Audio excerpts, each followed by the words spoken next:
महाकार्टून TV. जादुई पतीला। बहुत समय पहले की बात है। किसी गांव में एक गरीब मजदूर रहता था। मजदूर एक जमींदार के यहाँ खेती का काम करता था, जिसका उसे बहुत कम मेहनताना मिलता था। ऐसे ही गरीबी में उसका जीवन बीत रहा था। एक दिन वो खेत में बीज बोने के लिए फावड़े से खुदाई कर रहा था। तभी उसे फावड़े के किसी धातु से टकराने की आवाज सुनाई दी। ये आवाज कैसी है? उसने जमीन की तरफ देखा तो उसे पीतल का टुकड़ा जमीन में गड़ा दिखाई दिया। लगता है पीतल की कोई कीमती चीज है। वो पीतल के टुकड़े के आसपास जोर जोर से फावड़ा मारने लगा। बहुत देर तक उस छोटे से टुकड़े के आसपास खुदाई करने पर भी उसे उस टुकड़े का अंत नहीं मिला। वो जितनी ज्यादा खुदाई करता जा रहा था, वो टुकड़ा उतना ही बड़ा होता जा रहा था। अंत में जब उसने जमीन का एक बहुत बड़ा हिस्सा खोद डाला, तब उसे उस टुकड़े का अंत मिला। ये कोई कीमती चीज नहीं, बल्कि खाना बनाने का एक बहुत बड़ा पतीला था, जिसमें एक साथ 100 लोगों का खाना बनाया जा सकता था। मजदूर ने ये देखा तो वो बहुत निराश हुआ। मैंने इस बड़े से पतीले के लिए इतनी मेहनत की। मैं तो अकेला रहता हूँ। इतना सारा खाना मैं किसके लिए बनाऊंगा? ऐसा कहकर उसने अपना फावड़ा पतीले में फेंका और थोड़ी दूर पेड़ की छाया में जाकर बैठ गया। हे भगवान, कहाँ मैं किसी कीमती चीज की उम्मीद कर रहा था और कहाँ मुझे ये बेकार सा बर्तन मिला, जिसने मुझे इतना थका दिया। अब मैं कुछ देर आराम कर लेता हूँ। और वो वहीं पेड़ के नीचे सो गया। कुछ देर बाद जब वो जागा तो अपना फावड़ा लेने के लिए वो उस पतीले के पास गया। लेकिन जैसे ही उसने पतीले के अंदर देखा, वो हैरान रह गया। पतीले के अंदर एक नहीं, कई सारे फावड़े थे। उसने आसपास देखा तो उसे कोई दिखाई नहीं दिया। यहाँ तो कोई नहीं है, तो ये इतने सारे फावड़े कहाँ से आए? मैंने तो इसमें बस एक ही फावड़ा डाला था। तभी उसे एक तरकीब सूझी। उसने सारे फावड़े पतीले में से गिनकर निकाले। ये 99 और ये हुए 100। और फिर उनमें से एक फावड़ा उठाया और उस पतीले में डाल दिया। फावड़ा डालते ही वो 1 से 100 हो गए। ये देखते ही मजदूर समझ गया कि ये एक जादुई पतीला है, जिसमें कुछ भी डाला जाए तो वो 100 गुना हो जाता है। अरे वाह, ये तो जादुई पतीला है। इससे तो मैं अमीर हो जाऊंगा। ये सोचकर वो उस पतीले को अपने घर ले आया। अब वो रोज उस जादुई पतीले में एक फावड़ा डालता और उसके 100 हो जाने पर उसे बाजार में बेच आता। कुछ दिनों बाद उसने जमींदार के यहाँ काम करना भी बंद कर दिया। एक दिन जमींदार को उस पतीले के बारे में पता चला, तो वो उस मजदूर के घर गया। मजदूर, मुझे मेरा जादुई पतीला वापस दो। लेकिन ये जादुई पतीला तो मुझे मिला है। ये पतीला तो तुम्हें मेरे खेत में खुदाई करते वक्त मिला था, इसलिए ये मेरा हुआ। ऐसा कहकर उसने मजदूर को धक्का देकर गिरा दिया और वो पतीला ले लिया। अब जमींदार उस पतीले की मदद से अपनी सभी कीमती चीजों को 100 गुना करने लगा। उसने अपने सारे हीरे जवाहरातों को भी 100 गुना कर लिया। जल्द ही मैं इस दुनिया का सबसे अमीर आदमी बनूंगा और इस पूरी दुनिया पर राज करूंगा। पर जैसे जमींदार को उस मजदूर के बारे में पता चला था, वैसे ही वहाँ के राजा को उस जमींदार के बारे में पता चल गया और वो कुछ सैनिक लेकर जमींदार के घर पहुँचा। जमींदार, ये जादुई पतीला मेरे राज्य की जमीन से निकला है और इस राज्य की हर वस्तु पर मेरा अधिकार है, इसीलिए ये पतीला भी मेरा हुआ। ऐसा कहकर उसने जमींदार को धक्का देकर गिरा दिया और पतीला लेकर अपने महल लौट आया। राजा मजदूर और जमींदार से भी ज्यादा लालची था। उसने अपने सैनिकों से कहकर पहले महल के सभी हीरे जवाहरातों को 100 गुना किया और फिर उस 100 गुना हीरे जवाहरातों को भी 100 गुना कर लिया। अब उसके पास हीरे जवाहरातों का बहुत बड़ा भंडार हो गया। एक दिन राजा जादुई पतीले के पास खड़ा उसे देख रहा था। तभी उसे ख्याल आया, देखने में तो ये एकदम साधारण सा पीतल का पतीला लगता है, फिर इसमें ऐसा क्या है जो इसे जादुई बनाता है? मुझे पता लगाना चाहिए। हो सकता है मुझे किसी ऐसे रहस्य का पता चले जिससे मैं और भी धनवान हो जाऊं। मुझे इसकी जांच करनी चाहिए। ये सोचकर उसका चेहरा चमकने लगा और वो उस पतीले में कूद गया। वो पतीले में हाथ मारकर और उंगलियों से कुरेदकर उसकी जांच करने लगा, पर उस पतीले में ऐसा कुछ भी खास नहीं दिखा। अंदर से तो ये एकदम साधारण सा पतीला लगता है। तभी अचानक उस पतीले में से एक के बाद एक राजा के हमशक्ल राजा निकलने लगे। राजा ये देखकर बहुत हैरान हुआ। तभी उसे याद आया, ये मैंने क्या कर दिया? मैं कैसे भूल गया कि ये पतीला हर चीज को 100 गुना कर देता है, और इसने तो मुझे भी 100 गुना कर दिया। जब पतीले में जगह कम पड़ने लगी तो सभी राजा उस पतीले से निकलकर बाहर खड़े हो गए। असली राजा भी पतीले से बाहर आया और बोलने लगा, मैं इस राज्य का राजा हूँ, तो इसलिए। पर सभी हमशक्ल राजा उसकी बात को अनसुना कर राज सिंहासन की तरफ बढ़ने लगे। असली राजा ने ये देखा तो उसे बहुत चिंता हुई। वो दौड़कर अपने सिंहासन पर बैठ गया और बोला, तुम सभी पतीले के जादू से निकले मेरे हमशक्ल हो। मैं असली राजा हूँ, इसलिए ये सिंहासन मेरा है। सिंहासन राजा का होता है और राजा मैं हूँ। मैं भी राजा हूँ, इसलिए ये सिंहासन मेरा हुआ। नहीं, ये सिंहासन मेरा है। ऐसे एक के बाद एक सभी 100 राजा सिंहासन पर अपना हक जताने लगे। कुछ देर बाद सभी गुस्सा हो गए और उन्होंने तलवार निकाल ली। कोई मेरे और मेरे सिंहासन के बीच में नहीं आ सकता। और सभी राजाओं के बीच युद्ध छिड़ गया। सभी सिंहासन के लिए एक दूसरे को मारने लगे। बहुत घमासान युद्ध चला और अंत में असली राजा समेत सभी 100 राजा सिंहासन के लालच में मारे गए। और इस लड़ाई में पतीले के भी टुकड़े टुकड़े हो गए और वह अब किसी काम का ना रहा। तो बच्चों, इस कहानी से हमें ये शिक्षा मिलती है कि लालच में इंसान की अक्ल पर पत्थर पड़ जाते हैं। लालच में आकर ही राजा जादुई पतीले में कूद गया और लालच की वजह से ही 100 हमशक्ल राजाओं ने एक दूसरे को मार डाला। इसलिए हमें हमेशा लालच से दूर रहना चाहिए। जादुई जूते। बहुत समय पहले की बात है। किसी गांव में एक छोटी सी लड़की रहती थी जिसका नाम पिंकी था। वह बहुत ही बुद्धिमान और मेहनती लड़की थी। वह हमेशा अपने मम्मी पापा की उनके काम में मदद करती थी। एक दिन की बात है, पिंकी घर में अकेली थी। तभी एक साधु आते हैं। उन्हें देखकर पिंकी पूछती है, आप कौन हो? बेटी, मैं एक साधु हूँ और काफी दिनों से भूखा हूँ। क्या कुछ खाने को मिलेगा? जी जरूर बाबा। यह कहकर पिंकी साधु के लिए खाना लेकर आती है। खाना खाकर साधु बहुत खुश होते हैं और कहते हैं, मैं तुम्हारी सेवा से बहुत प्रसन्न हूँ, इसलिए मैं तुम्हें एक उपहार देना चाहता हूँ। उपहार? क्या है वो उपहार? यह सुनकर साधु अपना हाथ आगे बढ़ाते हैं और तेज रोशनी के साथ उनके हाथ में एक जोड़ी जूते आ जाते हैं। जूतों को पिंकी की तरफ बढ़ाते हुए वे कहते हैं, ये लो बेटी, तुम्हारा उपहार। पिंकी जूतों को ले लेती है और कहती है, जूते? बेटी, ये कोई साधारण जूते नहीं हैं, ये जादुई जूते हैं। इन्हें पहनकर तुम जितने कदम चलोगी, तुम्हें उतने ही सोने के सिक्के मिलेंगे।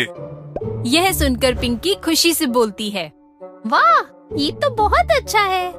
तभी साधु कहते हैं, लेकिन एक बात का ख्याल रखना कि तुम जितने कदम चलोगी, तुम्हारी लंबाई उतनी ही छोटी हो जाएगी और फिर जितने कदम तुमने चले होंगे, उतने ही दिनों के बाद तुम वापस ठीक हो जाओगी।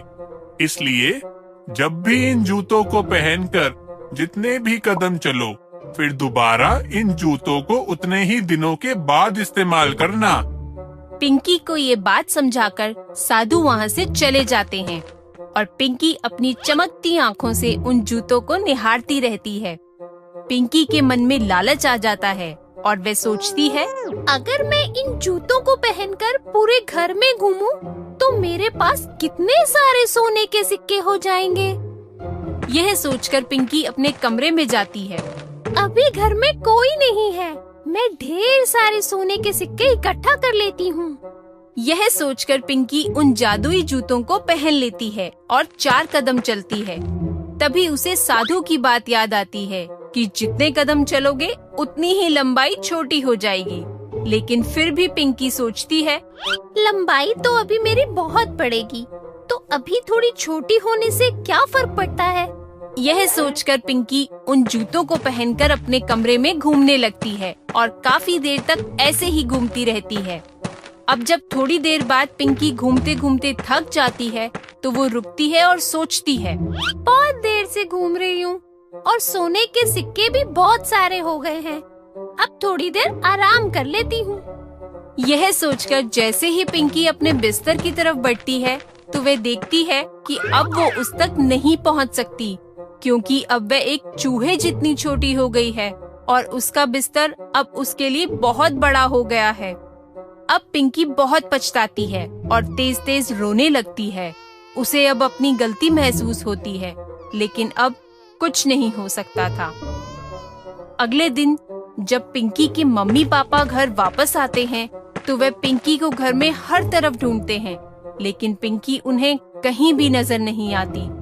तब वे दोनों पिंकी के कमरे में जाते हैं, तो उन्हें वहाँ ढेर सारे सोने के सिक्के नजर आते हैं। इसके अलावा उन्हें वहाँ कोई नजर नहीं आता। तभी उन्हें पिंकी के रोने की आवाज आती है, लेकिन पिंकी कहीं नजर नहीं आती। थोड़ी देर ढूंढने के बाद मम्मी पापा को पिंकी कमरे में एक कोने में बैठकर रोती हुई दिखाई देती है, जिसे देखकर वे दोनों हैरान रह जाते हैं और उसे वहाँ से उठाकर अपने साथ ले जाते हैं। अपनी बेटी को ऐसे देखकर बहुत दुखी होते हैं। इसके बाद पिंकी उन्हें सारी बात बताती है। सारी बात सुनकर उसके पापा उसे समझाते हैं कि लालच करना बहुत बुरी बात है। पिंकी को अब समझ में आ जाता है कि लालच हमेशा हानि ही पहुंचाता है। फिर पिंकी के मम्मी और पापा उस साधु को ढूंढ लेते हैं, जिसने ये जादुई जूते पिंकी को दिए थे। साधु ने पिंकी को ठीक करने का उपाय बताया कि इन जूतों को अलग अलग किसी नदी में प्रवाहित करने से इनका जादू समाप्त हो जाएगा और पिंकी पहले जैसी हो जाएगी। पर उनसे मिले सोने के सिक्के आप लोग रख सकते हो, जिससे आपकी गरीबी दूर हो जाएगी। अगले ही दिन पिंकी अपने मम्मी पापा के साथ जाकर उन जूतों को नदी में फेंक देती है। तो बच्चों, इस कहानी से हमें ये शिक्षा मिलती है कि हमें हमेशा हर काम सोच समझकर करना चाहिए, क्योंकि लालच का कभी कोई अंत नहीं होता, लेकिन हमारा अंत जरूर कर देता है। जादुई पेंसिल। बहुत समय पहले वीरपुर नाम के गांव में सुंदर नाम का एक आदमी रहता था। सुंदर एक बहुत अच्छा चित्रकार था। जब एक दिन खाना बनाने के लिए सुंदर जंगल में लकड़ियां काटने जा रहा था, तभी उसकी नजर एक चमकदार चीज पर पड़ी। ये इतनी चमकदार चीज क्या है? ये सोचकर सुंदर उस चमकदार चीज के पास गया और उसे उठा लिया। अरे, यह तो बस एक पेंसिल है, पर ये इतनी चमक क्यों रही है? ये सोचते हुए सुंदर थोड़ी देर उस चमकने वाली पेंसिल को निहारता रहता है। तभी उसे याद आता है कि उसे लकड़ियां काटने जाना है और वह उस पेंसिल को अपने साथ लेकर वहाँ से चला जाता है। जब सुंदर शाम को घर आता है, तो वह देखता है कि अभी भी उस पेंसिल की चमक वैसे की वैसी ही है, जिसे देखकर वह सोचता है, ऐसा कैसे?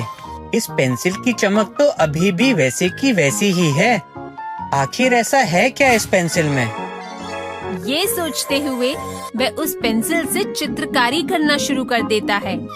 सबसे पहले वह एक सेब बनाता है और जैसे ही कागज पर सेब बनता है, सेब उसकी आंखों के सामने असलियत में आ जाता है, जिसे देखकर सुंदर एकदम हक्का बक्का रह जाता है। उसे अपनी आंखों पर विश्वास नहीं होता। फिर वो उस पेंसिल से एक कुल्हाड़ी बनाता है और वह कुल्हाड़ी भी उसके सामने प्रकट हो जाती है। यह देखकर अब वह और ज्यादा हैरान हो जाता है। अरे वाह, यह तो एक जादुई पेंसिल है। उस पेंसिल को पाकर सुंदर बहुत खुश हो जाता है। अब उस पेंसिल के जरिए सुंदर अपनी जरूरतों का सारा सामान बनाता है और उन्हें असलियत में भी पा लेता है। ऐसे ही करते करते अब उसके पास हर ऐशो आराम की चीज आ जाती है, जिसके बाद वह आराम का जीवन बिताने लगता है। ऐसे ही एक बार सुंदर अपने घर में बैठे हुए सोच रहा होता है, मैंने तो अपनी जरूरत की सारी चीजें पा ली, लेकिन कुछ लोग ऐसे भी होंगे जो अपनी जरूरतें पूरी नहीं कर पाते होंगे। क्यों ना मैं उनकी मदद करूं? सुंदर ये सोच ही रहा होता है कि तभी उसे याद आता है कि उसका एक दोस्त जो दूसरे गांव में रहता है, उसके पिताजी का स्वास्थ्य बहुत खराब रहता है। सुंदर सोचता है कि क्यों ना मैं उनकी मदद कर दूं, और यह सोचकर सुंदर अगली सुबह अपने दोस्त सोहन से मिलने चला जाता है। वो दोनों एक दूसरे से मिलकर बहुत खुश होते हैं। कैसे हो? अरे, आज कैसे आना हुआ? मैं यहाँ तुम्हारी मदद करने आया हूँ। मदद?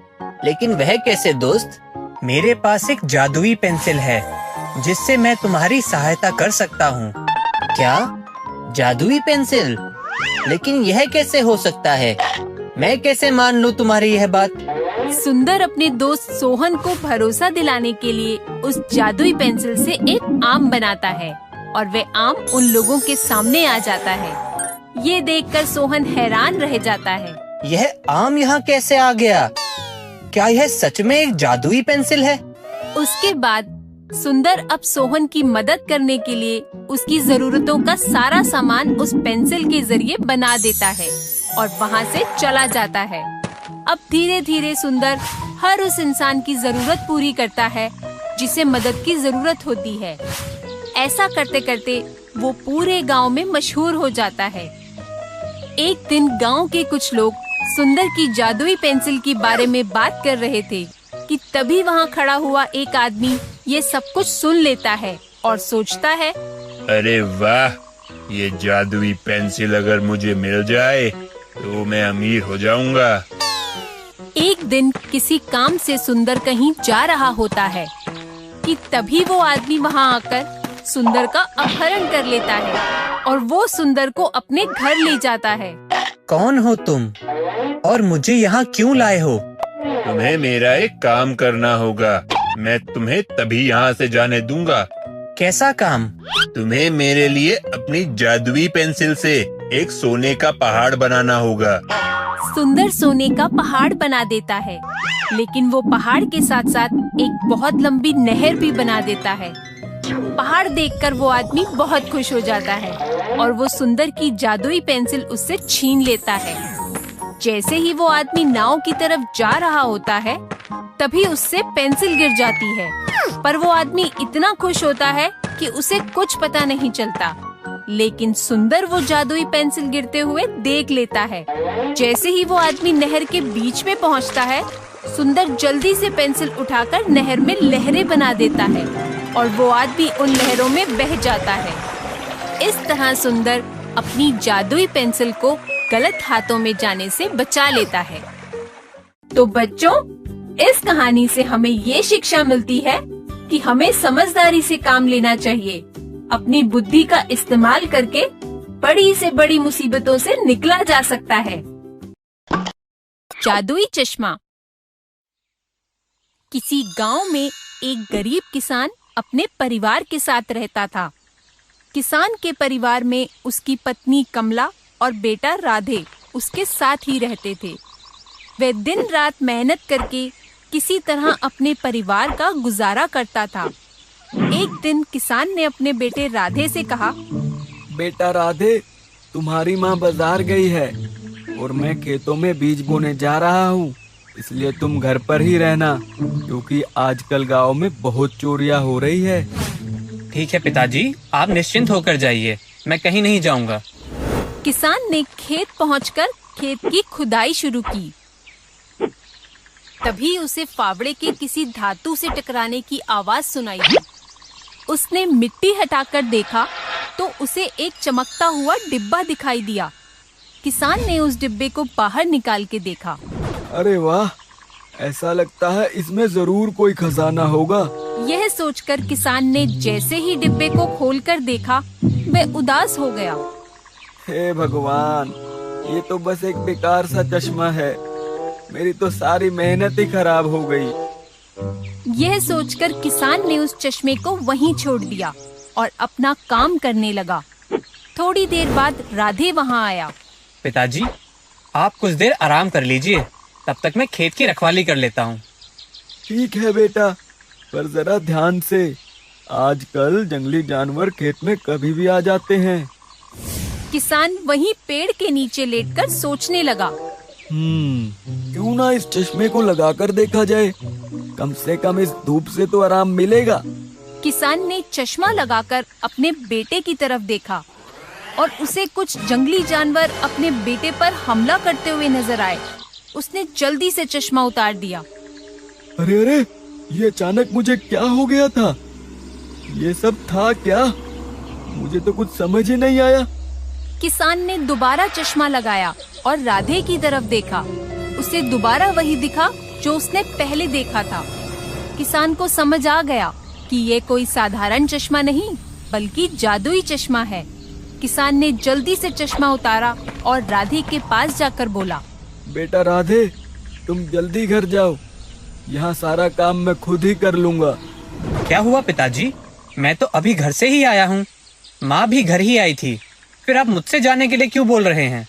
कल से खेत का सारा काम तुम्हें ही तो करना है, इसलिए आज तुम सिर्फ आराम करो। ये सुनकर राधे घर चला गया। किसान को समझ आ गया कि ये कोई साधारण चश्मा नहीं, बल्कि एक जादुई चश्मा है, जिसे पहनकर वह सबका निकट भविष्य देख सकता है। किसान बहुत खुश हुआ। अरे वाह, अब तो मैं पूरे गांव का भविष्य देख सकता हूँ। क्यों ना मैं लोगों का भला करने के लिए इस चश्मे का इस्तेमाल करूँ। किसान काम छोड़कर गांव में घूमने निकल गया। वह गांव के लोगों का भविष्य देखता और उन्हें ऐसा कोई काम नहीं करने देता जिससे उन्हें कोई नुकसान हो। गांव के सभी लोग उसकी बहुत तारीफ करने लगे। एक दिन उसे अपना पुराना दोस्त लल्लन मिला। क्यों ना मैं लल्लन का भविष्य देखूं। किसान चश्मा लगाकर लल्लन को देखने लगा। उसने देखा कि लल्लन को एक व्यापारी जल्द ही बहुत सारा धन देने वाला है। इतना देखते ही किसान के मन में लालच आ गया और उसने आधा भविष्य देखकर ही चश्मा निकाल दिया। क्यों ना मैं लल्लन को उसके रास्ते से भटकाकर खुद ही उस व्यापारी से सारा धन ले लूं। यह सोचकर किसान लल्लन के पास गया। कैसे हो लल्लन भाई, और इतनी जल्दी में कहाँ जा रहे हो? मैं ठीक हूँ भाई, बस जरा बाजार तक जा रहा था। बाजार? लेकिन आज तो बाजार बंद है ना भाई। क्या बाजार बंद है? पर क्यों? मैं अभी बाजार से ही आ रहा हूँ। आज वहाँ किसी व्यापारी की दुकान में आग लग गई है, इसलिए आज बाजार बंद है। अच्छा, फिर तो आज बाजार जाना बेकार है। यह बोलकर लल्लन अपने घर चला गया और किसान पैसों के लालच में बाजार चला गया। बाजार पहुंचते ही किसान को अपना एक व्यापारी मित्र मिला, जिसने उसे पैसों से भरा एक बैग देते हुए कहा, अरे भाई, अच्छा हुआ तुम मुझे मिल गए। क्या तुम मेरा ये बैग अपने पास रख सकते हो? क्योंकि मैं कुछ दिन के लिए दूर विदेश जा रहा हूँ और मैं ऐसे ही किसी पे भरोसा नहीं कर सकता। तो क्या मेरे वापस आने तक तुम मेरे बैग का ध्यान रख लोगे? अरे वाह, मैं इस बैग को लेकर बहुत अमीर हो जाऊंगा और व्यापारी मित्र के वापस आने तक अपना घर भी बदल दूंगा। इससे यह मुझे दोबारा कभी भी ढूंढ नहीं पाएगा। ऐसा सोचकर किसान ने अपने व्यापारी मित्र से कहा, अरे भाई, तुम निश्चिंत होकर विदेश जाओ, मैं इस बैग का अच्छे से ध्यान रखूंगा। ये कहते हुए किसान ने बैग ले लिया और व्यापारी वहाँ से चला गया। तभी वहाँ भागते हुए एक और व्यापारी आया और किसान को जोर से पकड़कर बोला, तुमने मेरा बैग चुराया, अब तुम्हारी खैर नहीं। व्यापारी ने किसान को बहुत मारा और इसी बीच वो चश्मा भी टूट गया। व्यापारी उसे बोलने का मौका दिए बिना ही बैग को अपने साथ लेकर चला गया। अब किसान को समझ आ गया कि वह पैसों से भरा बैग चोरी का था। और उसके मित्र ने उसे धोखा दिया था। किसान को अब अपने किए पर बहुत पछतावा हुआ। ये सब इस जादुई चश्मे के कारण हुआ है। अगर मैं इस चश्मे से भविष्य ना देखता तो मेरे मन में कभी लालच नहीं आता और ना ही मैं इन सब चीजों में फंसता। तो बच्चों, इस कहानी से हमें ये शिक्षा मिलती है कि हमें कभी भी किसी भी चीज का दुरुपयोग नहीं करना चाहिए। जादुई तकिया। किसी गांव में अमीर चंद नाम का साहूकार अपनी पत्नी रूपा के साथ रहता था। उसके पास सब कुछ था, लेकिन वो बहुत स्वार्थी था। उसके पास जो भी मदद मांगने आता, वो कोई ना कोई बहाना बनाकर उसे खाली हाथ वापस भेज दिया करता था। वहीं दूसरी तरफ रूपा बहुत दयालु थी। वो चोरी छिपे गांव वालों की मदद कर दिया करती थी। अमीर चंद की इस आदत से उसकी पत्नी बहुत परेशान थी। अगले दिन एक किसान अमीर चंद से मदद मांगने आया। मालिक, मेरी सहायता कर दीजिए। मैं तुम्हारी क्या मदद कर सकता हूँ? मुझे कुछ पैसों की जरूरत है। मुझे कुछ पैसे उधार दे दीजिए। मैं जल्द ही आपके पैसे लौटा दूंगा। मैं मदद तो कर देता, पर इस बार काम अच्छा नहीं चला, तो मेरे पास भी पैसे नहीं हैं। बेचारा किसान उदास मन से वहाँ से बाहर निकला। रूपा ने उस गरीब किसान को रोक कर पूछा, कितने पैसे चाहिए आपको? कुछ पैसों की ही जरूरत है मालकिन। रूपा ने अंदर से लाकर कुछ पैसे किसान को दे दिए और वो किसान खुश होकर वहाँ से चला गया। अगले दिन एक साधु वहाँ आए। भिक्षाम देही, भिक्षाम देही। रूपा साधु की आवाज सुनकर बाहर आई और उसने कहा, प्रणाम मुनिवर। खुश रहो पुत्री। मुनिवर, मैं आपकी क्या सेवा कर सकती हूँ? पुत्री, मैंने सुबह से कुछ नहीं खाया है। मुझे बहुत भूख लगी है। आप अंदर तो आइए, मैं आपके लिए भोजन का प्रबंध करती हूँ। साधु अंदर आकर बैठ गए। फिर रूपा उनके लिए एक थाली में भोजन ले आई। साधु उसे खाकर तृप्त हो गए और उन्होंने रूपा से कहा, धन्यवाद बेटी, तुमने एक संत की भूख मिटाई है। बताओ, तुम्हें क्या चाहिए? मुनिवर, मेरे पास भगवान का दिया सब कुछ है। मुझे किसी चीज की जरूरत नहीं है। बस एक परेशानी है। क्या परेशानी है? मुझे बताओ। मेरे पति बहुत स्वार्थी है। वो कभी किसी और के बारे में नहीं सोचते। मैं चाहती हूँ कि वो औरों के बारे में भी सोचे और उनकी मदद करे। बस इतनी सी बात? ये तकिया लो। ये कोई ऐसा वैसा तकिया नहीं, बल्कि एक जादुई तकिया है। इससे तुम्हारी सारी परेशानी दूर हो जाएगी। इतना कहकर साधु वहाँ से चले गए। रूपा वो जादुई तकिया पाकर बहुत खुश हुई। उसी रात खाना खाने के बाद रूपा को साधु की बात याद आई और उसने अपने पति से कहा, अरे मैं आपको एक बात बताना तो भूल ही गई। कौन सी बात? आज एक साधु हमारे घर आए थे और वो एक जादुई तकिया देकर गए हैं और उन्होंने कहा है, इस तकिए पर सर रखकर सोने से आप और भी अमीर हो जाएंगे। खुश होकर अमीर चंद ने उस तकिए को ले लिया और दोनों सोने चले गए। फिर उसको नींद आ गई। अमीर चंद को एक सपना आया कि वो एक सुनसान से रास्ते पर खड़ा था। दूर दूर तक कोई नहीं था। तभी उसे एक साधु दिखे। साहूकार ने साधु से पूछा, मैं कहाँ हूँ? तुम्हें तुम्हारे सब सवालों के जवाब मिल जाएंगे। आओ, मेरे पीछे आओ। अमीर चंद साधु के पीछे पीछे चल दिया। साधु दो दरवाजों के सामने आकर रुक गए। एक दरवाजा नीला था और एक लाल। तभी साहूकार ने पूछा, इन दरवाजों के पीछे क्या है? एक दरवाजा नरक का है और एक स्वर्ग का। तुम दोनों दरवाजे खोलकर देखो, तुम्हें क्या दिखता है? अमीर चंद ने पहले लाल दरवाजे को खोला, जिसमें एक लंबी सी मेज थी। उसके चारों तरफ 4-5 लोग बैठे हुए थे, जो बहुत पतले थे और बीमार से लग रहे थे। उनके हाथों से लंबी लंबी चम्मच को बांध रखा था और उस मेज के बीचों बीच खाना रखा हुआ था, जिसे वो लोग खा नहीं पा रहे थे। उसके बाद उसने नीला दरवाजा खोला। वहाँ भी एक लंबी मेज थी, जिसके बीचों बीच खाना रखा हुआ था और उन लोगों के हाथों से भी लंबी लंबी चम्मचें बंधी हुई थी, पर वो लोग एकदम तंदुरुस्त व खुश थे।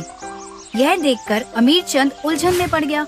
और साधु से पूछने लगा, इन दोनों दरवाजों के पीछे की स्थिति एक जैसी ही है, फिर उन लोगों की स्थिति अलग अलग क्यों है? क्योंकि जो लोग तुमने लाल दरवाजे के पीछे देखे, वो लोग सिर्फ खुद के बारे में सोच रहे थे, इसी वजह से उनका ये हाल हुआ। और जो लोग तुमने नीले दरवाजे के पीछे देखे, वो एक दूसरे की सहायता करके एक दूसरे को भोजन खिला रहे थे, इसीलिए वो लोग खुश व तंदुरुस्त थे। इतना कहकर साधु वहाँ से चले गए और अमीर चंद की नींद भी खुल गई। उसने खुद को बहुत शांत महसूस किया और उसने अपनी पत्नी को सारी बात बताई और कहा, आज मुझे एहसास हो गया है कि मैं कितना गलत था। हमें हमेशा एक दूसरे की मदद करनी चाहिए। यह सुनकर रूपा बहुत खुश हुई। इसके बाद से अमीर चंद ने सबकी मदद करना शुरू कर दिया। तो बच्चों, इस कहानी से हमें यह शिक्षा मिलती है कि हमें सिर्फ अपने बारे में नहीं सोचना चाहिए, हमें हमेशा एक दूसरे की सहायता करनी चाहिए। जादुई कड़ा और पैसों का पेड़। बहुत समय पहले किसी गांव में चमकू नाम का एक किसान रहता था। चमकू बहुत गरीब था। उसके पास सिर्फ एक गाय ही थी, जिसका दूध बेचकर वह अपने घर का गुजारा करता था। एक बार चमकू की बीवी बीमार पड़ गई, लेकिन चमकू के पास उसके इलाज के लिए पैसे नहीं थे। इसलिए उसने फैसला किया, अपनी पत्नी के इलाज के लिए मुझे अपनी गाय बेचनी ही होगी। ये सोचकर चमकू अपनी गाय को लेकर बाजार की ओर चल पड़ता है। बाजार का रास्ता जंगल से होकर जाता था। रास्ते में उसे एक साधु दिखाई देते हैं। चमकू उनके पास जाता है और पूछता है, साधु महाराज, आप यहाँ इस जंगल में कैसे? बेटा, मैं दूसरे गांव से आया हूँ। मुझे पास ही के एक गांव में जाना था, पर मैं रास्ता भटक गया हूँ और मुझे बहुत भूख भी लग रही है। साधु बाबा, गांव तो यहाँ से बहुत दूर है। मैं अपनी गाय को बाजार बेचने जा रहा हूँ, लेकिन अगर आप चाहें तो मैं अभी आपको इसका दूध निकालकर पिला सकता हूँ। यह मेरा और मेरी गाय का सौभाग्य होगा। ठीक है बेटा। साधु के ऐसा कहते ही चमकू गाय का दूध निकालकर उनको देता है, जिससे उनकी भूख शांत हो जाती है। और वो चमकू से पूछते हैं, बेटा, तुम इस गाय को बाजार में बेचने क्यों जा रहे हो? बाबा, मेरी बीबी की तबीयत बहुत खराब है। उसके इलाज के लिए मेरे पास पैसे नहीं है, इसीलिए मैं इस गाय को बेचने जा रहा हूँ, जिससे मैं अपनी बीबी का इलाज करवा सकूँ। चमकू की ये बात सुनकर साधु कहते हैं, बेटा, तुमने और तुम्हारी गाय ने मेरी बहुत मदद की है, इसलिए अब तुम्हें इस गाय को बेचने की कोई जरूरत नहीं है। लेकिन बाबा, अगर मैं इस गाय को नहीं बेचूंगा तो अपनी पत्नी का इलाज कैसे करवाऊंगा? चमकू की ये बात सुनकर साधु एक मंत्र पढ़ते हैं और उनके हाथ में एक कड़ा आ जाता है। साधु वो कड़ा चमकू को देते हैं और बोलते हैं, लो बेटा, इस कड़े को अपने हाथ में पहन लो। यह एक जादुई कड़ा है। जब भी तुम्हें पैसों की जरूरत हो, इसे अपने माथे से लगाना और तुम्हारे सामने एक पैसों का पेड़ आ जाएगा। तुम उस पेड़ से अपने जरूरत के अनुसार पैसे तोड़ लेना और फिर वो पेड़ अपने आप गायब हो जाएगा। पर याद रखना, तुम्हारे अलावा कोई और इस कड़े का इस्तेमाल नहीं कर सकता। अगर किसी और ने इस कड़े का इस्तेमाल किया तो वह जीवन भर ना तो बोल पाएगा और ना ही बिस्तर से उठ पाएगा। चमकू साधु की बात बड़े ध्यान से सुनता है और कहता है, धन्यवाद बाबा, मैं ध्यान रखूंगा। आपने मेरी बहुत बड़ी परेशानी हल कर दी है। अब मैं अपनी पत्नी का इलाज अच्छे से करवा पाऊंगा। जाओ बेटा, तुम अपने गांव वापस जाओ। फिर चमकू अपनी गाय के साथ वापस अपने गांव लौट जाता है। उसे देखकर उसकी पत्नी उससे पूछती है, आप तो गाय को बेचने बाजार गए थे, तो फिर इतनी जल्दी कैसे लौट आए? अब हमें अपनी गाय बेचने की कोई जरूरत नहीं है। रास्ते में मुझे एक साधु बाबा मिले थे। उन्होंने मुझे एक जादुई कड़ा दिया है। जादुई कड़ा? रुको, मैं तुम्हें दिखाता हूँ। ऐसा कहकर चमकू उस कड़े को अपने माथे से लगाता है। तभी उसके सामने एक पैसों का पेड़ आ जाता है। पैसों के पेड़ को देखकर चमकू और उसकी बीवी बहुत खुश हो जाते हैं। मैं जल्दी से इस पेड़ से कुछ पैसे ले लेता हूँ और फिर हम तुम्हारे इलाज के लिए वैद्य के पास चलेंगे। चंकू उस पेड़ से पैसे ले लेता है और पेड़ गायब हो जाता है। ऐसे ही अब रोज चंकू अपनी जरूरत के हिसाब से पैसे लेने लगा। धीरे धीरे उसकी गरीबी खत्म हो जाती है और अब वो गांव में भी सभी जरूरतमंदों की मदद करने लगा। चंकू के पास इतने पैसे देखकर गांव के सभी लोग हैरान हो जाते हैं। आखिर चंकू के पास इतने पैसे आए कहां से? हमें चंकू पर नजर रखनी चाहिए। वो दोनों चंकू पर हमेशा नजर रखने लगते हैं। ऐसे ही एक दिन हरी की नजर चंकू के घर के अंदर जाती है। वो ठीक से देखता है तो उसे पैसों का पेड़ दिखाई देता है। ये देखकर हरी बिल्कुल हक्का बक्का रह जाता है और सोचने लगता है, पैसों का पेड़? कहीं मैं कोई सपना तो नहीं देख रहा? ये सोचकर वो अपनी आंखें मलता हुआ एक बार फिर घर के अंदर उस पेड़ को देखता है और सोचता है, अच्छा, तो चंकू के पास ये जादुई पैसों का पेड़ है। इसी पेड़ की वजह से वो इतना धनवान बन गया है। मुझे ये बात अभी रामू को बतानी होगी। हरी जल्दी से रामू के पास जाता है और उसे सारी बात बताता है। ये सुनते ही रामू के मन में लालच आ जाता है।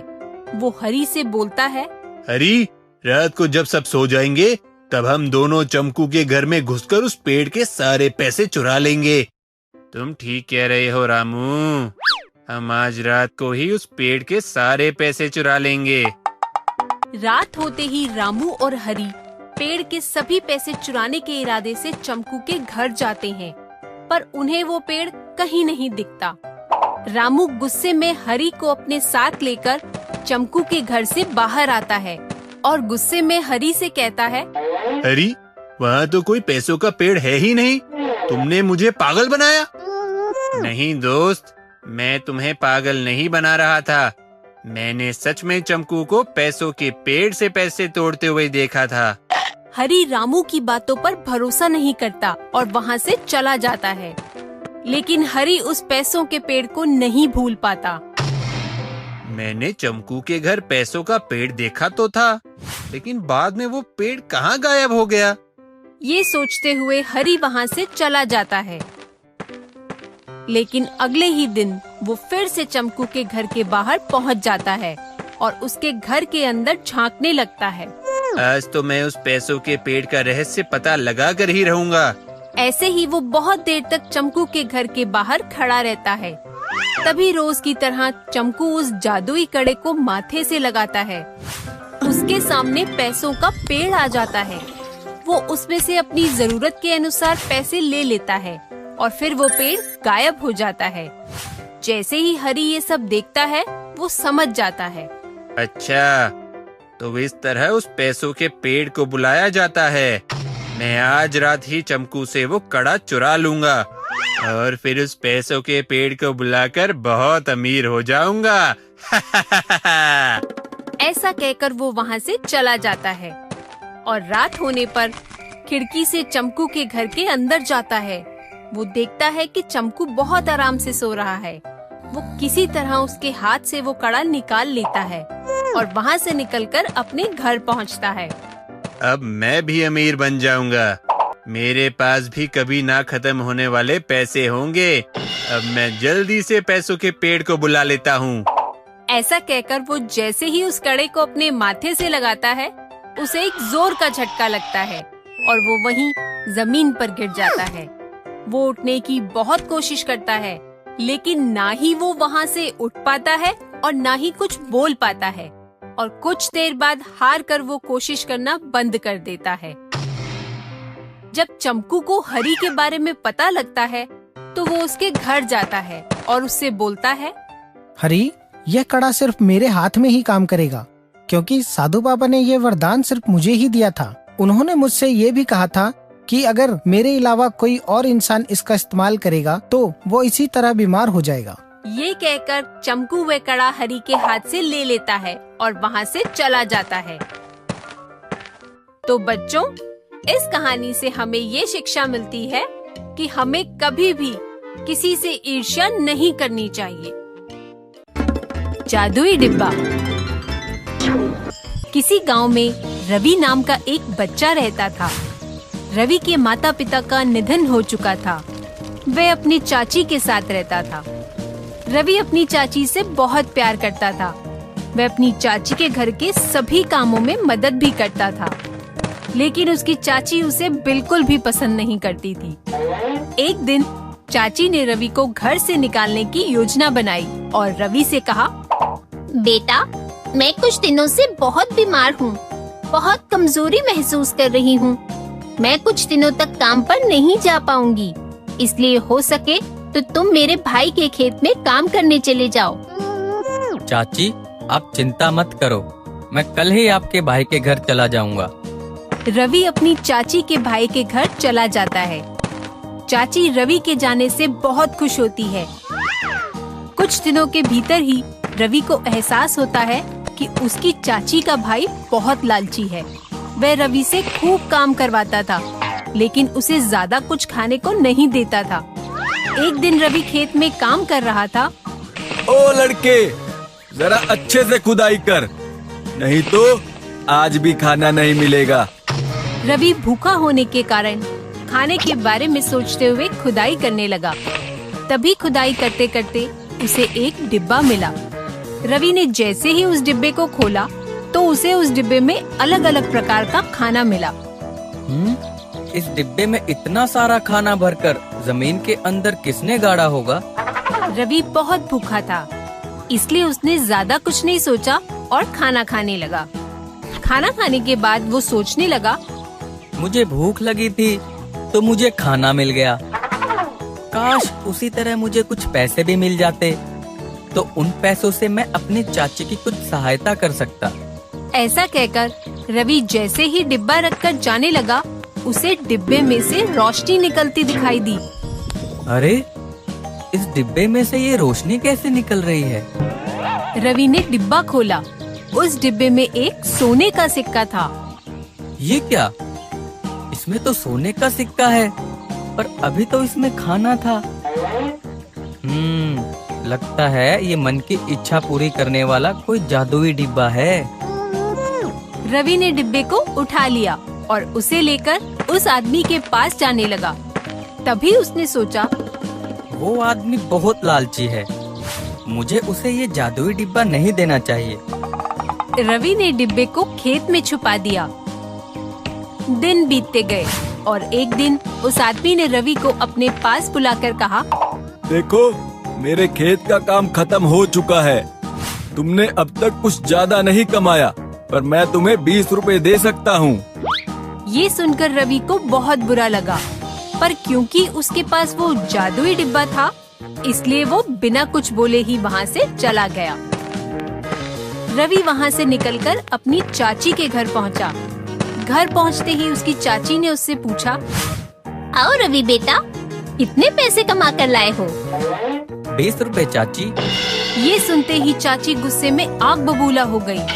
उसने रवि की जादुई डिब्बे वाली बात सुने बिना ही उसका हाथ पकड़कर खींचा और उसे कमरे में बंद करने लगी। इसी बीच रवि के हाथ से वो जादुई डिब्बा छूट गया और उसमें से रोशनी निकलने लगी। जैसे ही चाची ने डिब्बे से रोशनी निकलती देखी, उसने रवि का हाथ छोड़ा और हैरानी से उस रोशनी की तरफ बढ़ी। लेकिन जैसे ही चाची ने डिब्बे को खोला, उस डिब्बे में से एक जहरीला सांप निकला और उसने चाची को डस लिया। रवि दौड़ता हुआ उनके पास आया। चाची, आप चिंता मत करो, मैं अभी डॉक्टर को लेके आता हूँ। रवि भागकर डॉक्टर को लेकर आया। डॉक्टर ने चाची का इलाज किया और रवि से कहा, अब तुम्हारी चाची बिल्कुल ठीक है। तुम मुझे मेरी फीस दो तो मैं जाऊँ। फीस की बात सुनकर रवि सोच में पड़ गया। मेरे पास तो सिर्फ 20 रुपए है, अब मैं डॉक्टर को पैसे कहाँ से दूं? तभी रवि को उस जादुई डिब्बे की याद आई और वो भागकर उस जादुई डिब्बे के पास गया। रवि ने जैसे ही उस जादुई डिब्बे में हाथ डाला, अचानक उस जादुई डिब्बे में बहुत सारे पैसे आ गए। रवि ने सारे पैसे उस डॉक्टर को दे दिए। लीजिए डॉक्टर साहब, आपके पैसे। डॉक्टर ने पैसे लिए और वहाँ से चला गया। ये सब देखकर चाची को अपनी गलती का एहसास हुआ। उन्होंने रवि को गले से लगा लिया और कहा, बेटा मुझे माफ कर दो, मैंने तुम्हारे साथ बहुत गलत किया। तुम मुझे हमेशा अपनी माँ की तरह मानते रहे, लेकिन मैंने तुम्हें कभी उतना प्यार नहीं किया। एक बात बताओ, तुम्हारे पास तो केवल 20 रुपए ही थे, फिर तुमने डॉक्टर को इतने सारे पैसे कहाँ से दिए? रवि ने चाची को जादुई डिब्बे के बारे में बताया। चाची जादुई डिब्बे के बारे में जानकर बहुत खुश हुई और इसके बाद वो दोनों जादुई डिब्बे के साथ खुशी खुशी रहने लगे।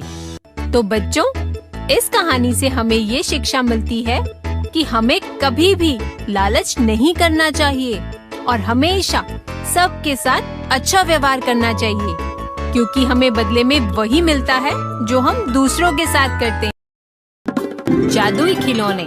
एक बार की बात है, उन्नाव गांव में गोपाल नाम का एक किसान अपने परिवार के साथ रहता था। उसके 2 बच्चे थे, रिया और राहुल। दोनों ही बहुत तेज और बुद्धिमान थे। वे दोनों काम में अपने मम्मी पापा की मदद करते थे। एक दिन गांव के मेले में घूमते हुए रिया और राहुल 2 मिट्टी के खिलौने खरीदते हैं और वापस घर आकर अपने खिलौने देखते हुए बोलते हैं, मेरी ये दुल्हन कितनी सुंदर है, आज मैं इसे अपने बिस्तर के पास ही रखूंगी। मेरा ये सिपाही तुम्हारी दुल्हन से ज्यादा अच्छा है, ये तुम्हारी दुल्हन को 1 मिनट में हरा देगा, तो करें एक लड़ाई। नहीं, मुझे तुमसे कोई लड़ाई नहीं करनी, मुझे नींद आ रही है। ये बोलकर रिया अपने खिलौने को बिस्तर के पास रख देती है और सो जाती है। राहुल भी ऐसा ही करता है। आधी रात बीत जाती है कि अचानक राहुल की नींद खुल जाती है। उसे कमरे के बाहर कुछ आवाजें सुनाई देती हैं। ये आवाज कैसी है? सभी तो यहाँ सो रहे हैं, तो फिर बाहर कौन है? ये देखने के लिए राहुल उठकर कमरे से बाहर जाता है और जैसे ही बाहर का नजारा देखता है, वह एकदम भौचक्का रह जाता है। वह भागता हुआ वापस कमरे में आता है और रिया को उठाता है। रिया, उठो, प्लीज जल्दी उठो, देखो कमरे के बाहर वो दोनों खिलौने। क्या हुआ राहुल, इतनी रात को क्यों चिल्ला रहे हो? तुम चलो मेरे साथ, वो देखो बाहर दोनों खिलौने बात कर रहे हैं। राहुल की ये बात सुनकर रिया उसके साथ कमरे से बाहर जाकर देखती है और जैसे ही वे दोनों कमरे से बाहर पहुंचते हैं तो दोनों हक्के बक्के रह जाते हैं। ये सब क्या है? हाँ, वही तो मैं तुमसे कह रहा था कि ये खिलौने कैसे बातें कर रहे हैं। चलो राहुल, वापस अंदर चलते हैं, मुझे इनसे डर लग रहा है। लेकिन अगर इन दोनों ने हमें नुकसान पहुंचाने की कोशिश की तो अब हम दोनों क्या करें? दोनों भाई बहन असमंजस में पड़ जाते हैं और वापस कमरे की तरफ मुड़ते हैं। तभी दोनों खिलौने बच्चों को देख लेते हैं। अरे, ये तो रिया और राहुल है, इन्होंने हमें देख लिया है। हमें जल्दी इन दोनों को पकड़ना होगा। जल्दी करो, फिर बातें क्या कर रही हो? चलो जल्दी उन्हें पकड़ो और जादू करो। सिपाही के ये बोलते ही दुल्हन एक जादू करती है और देखते ही देखते रिया और राहुल भी एक खिलौने जितने छोटे हो जाते हैं। ये क्या हो गया राहुल, हम इतने छोटे कैसे हो गए? अरे मुझे कैसे पता, मैं तो तुम्हारे साथ ही खड़ा था। खिलौनों को देखकर दोनों भाई बहन बहुत डर जाते हैं और डर की वजह से वे बहुत तेज चिल्लाने लगते हैं। लेकिन वे दोनों इतने छोटे हो चुके होते हैं कि अब उनका चिल्लाना किसी को सुनाई नहीं देता। राहुल, हमारी आवाज तो किसी को भी सुनाई नहीं दे रही है, अब हम क्या करेंगे? राहुल कुछ बोल पाता, इतनी देर में वे मिट्टी के खिलौने उन दोनों को अपने साथ कैद करके उसी खिलौने बनाने वाले के पास ले जाते हैं, जहाँ से दोनों बच्चों ने उन्हें खरीदा था। वाह मेरे होशियार खिलौनों, और 2 नए नौकर ले आए तुम मेरे लिए, मैं बहुत खुश हुआ। मालिक, इन दोनों ने हमें देख लिया था, इसलिए हम कुछ चोरी नहीं कर पाए और इन्हें कैदी बनाकर यहाँ ले आए। इसके बाद वे खिलौने बनाने वाला उन दोनों बच्चों को एक छोटे से पिंजरे में डाल देता है और वहाँ से चला जाता है। वे उसी के साथ सभी खिलौने भी वहाँ से चले जाते हैं। रिया, ये सब क्या है? ये तो एक बहुत बुरा खिलौने वाला है, ये इन खिलौनों से चोरी करवाता है। हाँ राहुल, लेकिन अब हमें ये सोचना होगा कि हम इसकी कैद से बाहर कैसे निकलेंगे। कुछ तो करना होगा, नहीं तो पता नहीं हमारे साथ ये क्या करेगा। दोनों बच्चे उदास होकर वहीं बैठ जाते हैं और इसी तरह सो जाते हैं। अगले दिन जब उनकी नींद खुलती है तो वे देखते हैं कि खिलौने वाला उनके सामने ही खड़ा होता है। इन दोनों बच्चों को भी बाकी बच्चों के साथ कैद खाने में डाल देता हूँ। ये दोनों वहाँ मिट्टी खोदने का काम करेंगे। इससे मुझे भी खिलौने बनाने के लिए ज्यादा से ज्यादा मिट्टी मिलेगी। राहुल देखो, यहाँ और भी कितने सारे बच्चे हैं जिन्हें इस बुरे खिलौने वाले ने अपनी कैद में रख रखा है। हाँ बहन, हमें जल्द ही यहाँ से बाहर निकलने का कोई रास्ता ढूंढना होगा। दोनों भाई बहन ये बात करते हुए मिट्टी लेकर खिलौने वाले के पास पहुँचते हैं और छुपकर खिलौने वाले को जादू करते हुए देख लेते हैं। ये बना एक और खुराफाती खिलौना। ऐसे ही बस जल्दी से हर जगह मेरे ही खिलौने फैल जाएं। फिर मुझे कभी भी काम करने की जरूरत बिल्कुल नहीं पड़ेगी। अब जल्दी से खिलौनों पर जादुई पानी छिड़क देता हूँ, जिससे इनमें जान आ जाएगी और ये मेरे गुलाम बन जाएंगे। इसके बाद वे चम्मच की मदद से मटके में से जरा सा पानी निकालता है और उसे उन सभी खिलौनों पर छिड़क देता है, जिसके बाद उन सभी में जान आ जाती है और वे चलने लगते हैं। ये सब पीछे खड़े रिया और राहुल देख लेते हैं। अच्छा, तो ये राज है इन सब जीवित खिलौनों का। हाँ, लेकिन हम यहाँ से कैसे निकलेंगे उसके बारे में कुछ सोचो। दोनों मिट्टी लेकर खिलौने वाले के पास जाते हैं। वे उन दोनों को अपने हाथ पर उठाकर ऊपर बाकी सभी खिलौनों के पास रख रहा होता है कि तभी उसके हाथ डगमगा जाते हैं और राहुल उसके हाथ से गिरकर जादुई पानी के मटके में गिरने लगता है, जिसे खिलौने वाला झट से लपककर पकड़ लेता है। हे भगवान, आज तो मैं बच गया। अगर ये बच्चा इसमें गिर जाता तो आज मैं बर्बाद हो जाता। खिलौने वाले की ये बात राहुल सुन लेता है। रात को जब वे खिलौने वाला उन दोनों को वापस पिंजरे में बंद कर देता है, तब राहुल सारी बात रिया को बताते हुए बोलता है। रिया, मैंने आज एक अजीब सी चीज देखी। उस आदमी ने मुझे मटके में गिरने नहीं दिया और डर तो ऐसे रहा था जैसे मेरे उसमें गिरने से उसकी दुनिया बर्बाद हो जाती। राहुल, उस पानी को खिलौनों पर छिड़कने से खिलौनों में जान आ जाती है, इसलिए वह पानी जरूर इस खिलौने बनाने वाले के लिए बहुत जरूरी होगा। लेकिन तुम्हारे इसमें गिरने के डर से वह इतना ज्यादा क्यों घबरा गया था? वे ये सब सोच ही रहे होते हैं कि तभी कुछ खिलौने बात करते हुए वहाँ आते हैं। दोस्तों, आज तो मैं 2 सोने के कंगन चुरा के लाया हूँ। मालिक मुझसे बहुत खुश हुए। मैं तो आज कुछ भी नहीं चुरा पाई, लेकिन एक बच्चे को साथ लाई हूँ। अरे दोस्तों, तुम्हें पता है आज जब मालिक खिलौनों पर जादुई पानी छिड़क रहे थे तब उसमें एक बच्चा गिरने से बच गया, नहीं तो आज हम सबका जीवन यहीं समाप्त हो जाता। सही में? हे भगवान, अच्छा हुआ वो बच्चा उसमें नहीं गिरा। क्यों? ऐसा क्या है उस पानी में जो उस बच्चे के उसमें गिरते ही हम सबका जीवन खत्म हो जाता? पागल, वो एक जादुई पानी है। अगर उसे इंसान का एक नाखून भी छू जाए तो उस पानी का सारा जादू खत्म हो जाएगा और उसी के साथ हम सब भी खत्म हो जाएंगे। खिलौनों की ये सारी बातें रिया और राहुल सुन लेते हैं। अगले दिन जब दोनों बच्चों को मिट्टी खोदने के लिए पिंजरे से बाहर निकाला जाता है, तो दोनों एक योजना बनाते हैं और मौका ढूंढकर जादुई पानी के मटके के पास पहुंचकर उसके अंदर कूद जाते हैं। इसके बाद वे दोनों बच्चे मिलकर उस जादुई खिलौने बनाने वाले के सर पर जोर से वार करते हैं, जिसके बाद वे वहीं बेहोश हो जाता है और वे उसे कैद खाने में बंद कर देते हैं और सभी बच्चों को उसकी कैद से छुड़वाकर वहाँ से बाहर निकल जाते हैं। तो बच्चों, इस कहानी से हमें ये शिक्षा मिलती है कि हमें समझदारी से काम लेना चाहिए। अपनी बुद्धि का इस्तेमाल करके बड़ी से बड़ी मुसीबतों से निकला जा सकता है। जादुई चक्की। वीरपुर गांव में अमन और रमन नाम के 2 भाई अपने अपने परिवार के साथ रहते थे। अमन बहुत अमीर था, वहीं रमन के पास खाने के लिए भी पैसे नहीं थे। जब कभी रमन अपने भाई अमन के पास सहायता मांगने के लिए जाता, अमन उसे धुतकार देता था। एक दिन रमन जंगल में लकड़ियाँ लेने गया। वापस आते हुए उसने देखा कि भेड़िया एक सुंदर हिरन का शिकार करने वाला है। रमन भेड़िए को भगाकर हिरन की जान बचा लेता है।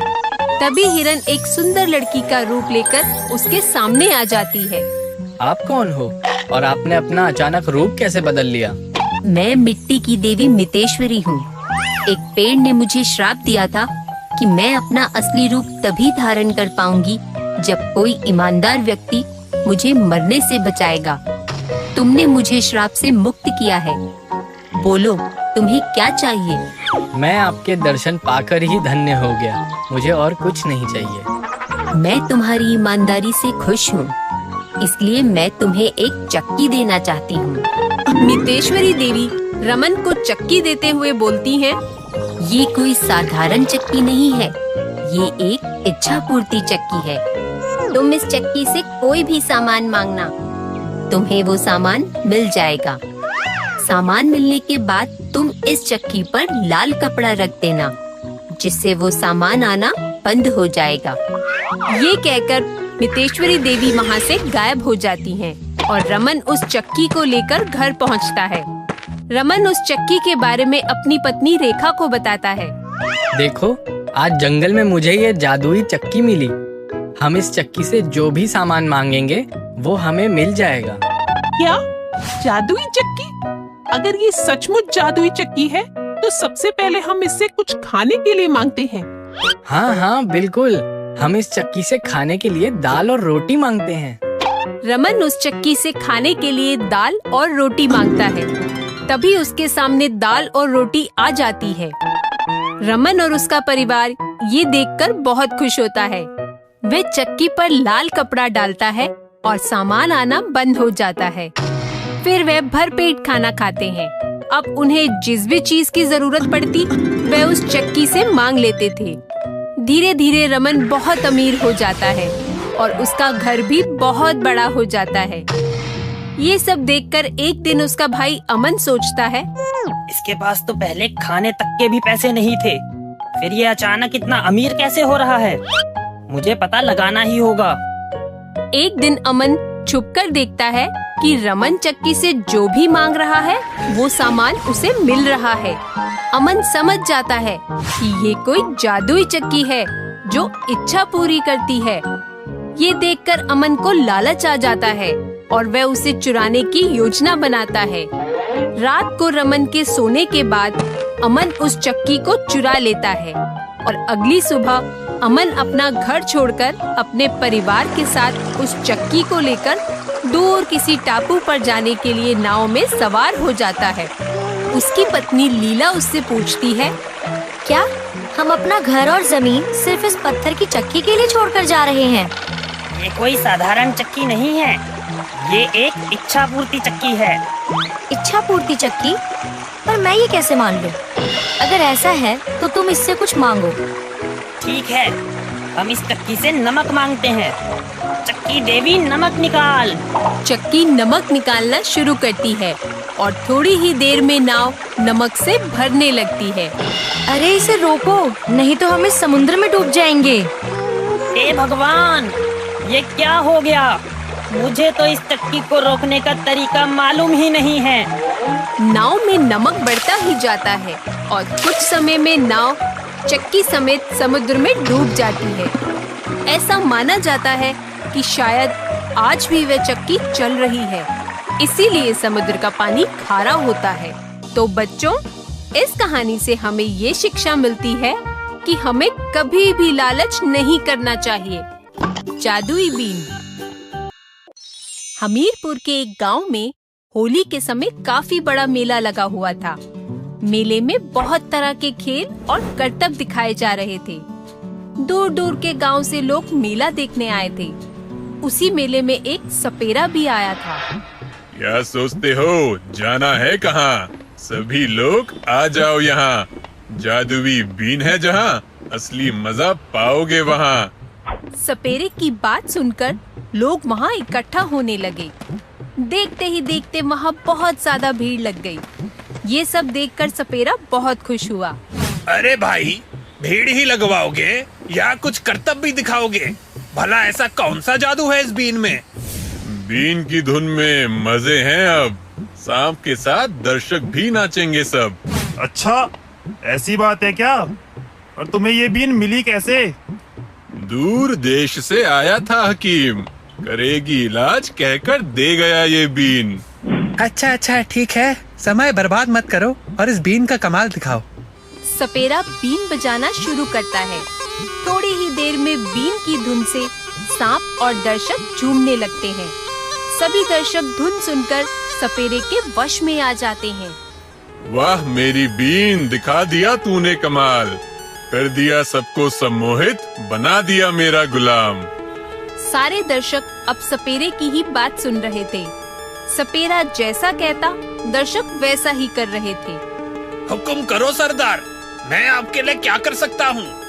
चल गुलाम, तू घर को जा, जितना है धन मेरे पास ले आ। ठीक है सरदार, मैं अभी सारा धन ले आता हूँ। कहो सरदार, मैं आपके लिए क्या कर सकता हूँ? सुन तू थोड़ा करीब आ, क्या है कारोबार जल्दी बता। मैं सोने का व्यापार करता हूँ। कहने का मतलब है बहुत बड़ा सुनार हूँ। सोने से है मुझे बहुत लगाव, दुकान की तरफ बढ़ा तू पाँव। ले आ सोना जितना है तेरा तिजोरी में, ले जाऊंगा सारा भर के अपनी बोरी में।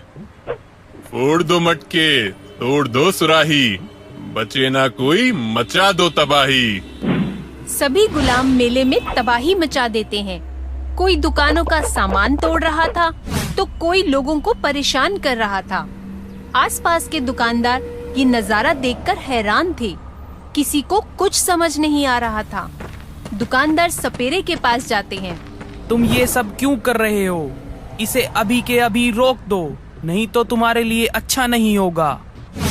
जाओ यहाँ से, नहीं है कोई फायदा, बनना है मुझे अमीर, नहीं है गलत इरादा। सपेरे भाई, ऐसे मत करो, यह सब रोक दो, नहीं तो हमारे बच्चे भूखे मर जाएंगे। जाओ यहाँ से, करो अपना काम, नहीं तो बना लूंगा तुम सबको भी अपना गुलाम। ये सुनकर सभी दुकानदार डर जाते हैं और दूर एक पेड़ के नीचे खड़े हो जाते हैं। तभी वहाँ एक संत आते हैं। क्या हुआ? आज मेले में इतनी तबाही कैसे हो गई? दुकानदार उन्हें सारी बात बताते हैं। संत सपेरे के पास जाते हैं। तुम यह सब क्यों कर रहे हो? इसे अभी रोक दो, वरना तुम्हारे लिए अच्छा नहीं होगा। कौन है तू? चाहता है क्या? आया है क्यों? जल्दी बता। मैं एक संत हूँ। मैं दूर गुफा में तपस्या करके आया हूँ। मैं सिर्फ यह चाहता हूँ कि तुम यह सब अभी रोक दो। मुझे रोकने की कोशिश ना कर, नहीं है मुझे जरा सा भी डर। संत गुस्से में अपने कमंडल में से पानी निकालकर उस सपेरे पर फेंकते हैं, पर सपेरे को कुछ नहीं होता। हूँ मैं बलवान पर नहीं हूँ महान, नहीं मार सकता मुझे कोई संत, क्योंकि इस बीन में छुपा है मेरा अंत। संत समझ जाते हैं कि उसका अंत बीन से जुड़ा हुआ है। संत उससे बीन छीनने की तरकीब सोचने लगते हैं। पास में मसाले की दुकान पर बैठा हुआ एक बच्चा ये सब देख रहा था। बच्चा बहुत चालाक और शैतान था। वह सपेरे के पास जाता है। सरदार, मुझसे कुछ नहीं लोगे क्या आप? बच्चा है तो क्या हुआ, है तू मेरा गुलाम। रख दे मेरे सामने जो है तेरे पास सामान। बच्चा अपनी दुकान से मसाले लाता है और सपेरे के सामने रख देता है। इतनी बड़ी दुकान जिसके 4 हैं माले, सामने लेकर आया तू बस थोड़े से मसाले। मेरे पास तो देने के लिए बस यही है। ये कहते ही बच्चा एक थैले में से मिर्ची निकालकर सपेरे की आंखों में फेंक देता है और बीन छीनकर दूर खड़ा हो जाता है। चाहता है भला तो छोड़ दे ये कला, लौटा दे बीन, नहीं तो लूंगा मैं छीन। हूँ मैं छोटा, हूँ मैं शैतान, समझ के मुझको बच्चा, कर दी तूने भूल महान। कहीं सपेरा बीन छीन न ले, इस डर के कारण बच्चा बीन को ऊपर की तरफ फेंकता है। जहाँ उसका मित्र श्याम खड़ा था। श्याम बीन को पकड़ नहीं पाता और बीन नीचे गिर के टूट जाती है। जैसे ही वह बीन टूटती है, सपेरा भस्म हो जाता है और सभी गुलाम सपेरे के सम्मोहन से मुक्त हो जाते हैं। इस तरह बच्चे की सहायता से सभी लोगों को सपेरे से छुटकारा मिल जाता है। तो बच्चों, इस कहानी से हमें ये शिक्षा मिलती है कि बुराई अच्छाई से कभी भी जीत नहीं सकती। बुराई का अंत निश्चित है। जादुई मटका। किसी गांव में चंदू नाम का एक आदमी रहता था। वह बहुत ही नेक दिल था। उसकी किराने की छोटी सी दुकान थी, जिससे वह अपना गुजर बसर करता था। जिस गांव में वह रहता था, उस गांव में पानी की बहुत कमी थी। वहाँ वर्ष में सिर्फ एक बार ही बारिश होती थी। गांव के लोगों को पानी भरने के लिए बहुत दूर तक जाना पड़ता था। एक दिन चंदू अपनी दुकान पर बैठा था। गर्मी से उसका बुरा हाल था। तभी एक बूढ़ा आदमी गर्मी से बेहाल, बिल्कुल थका हारा उसकी दुकान के बाहर आकर बैठता है। कुछ देर चुप रहने के बाद वह बोलता है, पानी, कोई मुझे पानी पिला दो। बूढ़े आदमी की बात सुनकर चंदू सोचता है, एक तो वैसे ही गांव में पानी की कमी है और आज बहुत मुश्किल से कुछ पानी का बंदोबस्त हो पाया है। अगर मैं इस आदमी को पानी देता हूँ तो पानी कम हो जाएगा, लेकिन पानी नहीं देना भी बहुत गलत होगा। यह बेचारा इतनी गर्मी में चलकर आया है, मुझे इसे पानी तो पिलाना ही चाहिए। चंदू पास में रखे मटके से पानी लाता है और बूढ़े आदमी को देता है। एक गिलास पानी पीकर भी बूढ़े आदमी की प्यास नहीं बुझती। वह चंदू से और पानी मांगता है। इससे पहले कि चंदू बूढ़े आदमी को घड़े से पानी लाकर देता, बूढ़ा आदमी खुद उठकर घड़े का पूरा पानी पी जाता है। चंदू उदास होकर उस आदमी का मुंह देखता रह जाता है। वह आदमी पानी पीकर तृप्त हो जाता है और खुशी खुशी चंदू से कहता है, धन्यवाद बेटा, तुम बहुत दयालु हो। तुमने इतनी गर्मी में मुझ जैसे प्यासे को पानी पिलाकर बहुत नेक काम किया है। हमेशा ऐसे ही नेक काम करते रहना। भगवान तुम्हें हमेशा खुश रखेगा। ऐसा कहकर वह बूढ़ा आदमी वहाँ से चला जाता है। थोड़ी देर के बाद चंदू का भी प्यास से बुरा हाल हो जाता है। वह मटके के पास जाता है। तभी उसे याद आता है, अरे मटके में तो पानी खत्म हो गया था। अब मैं क्या करूं? मुझे तो बहुत प्यास लगी है।